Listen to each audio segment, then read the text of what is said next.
Hey guys, welcome to MadTech. Today we'll be learning how to clear WhatsApp cache, and now let's dive right in.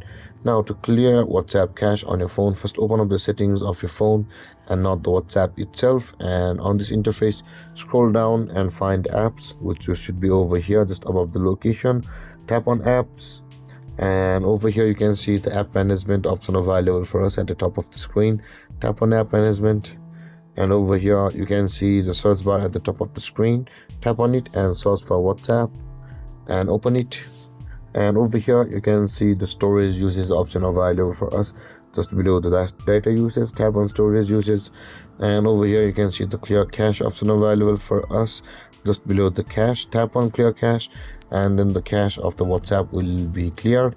And then guys, this is how to clear WhatsApp cache. And if you have any confusions or questions regarding the topic, feel free to comment in the comment section below, and don't forget to like, subscribe and hit that bell icon for more videos. Thank you for watching guys. Peace.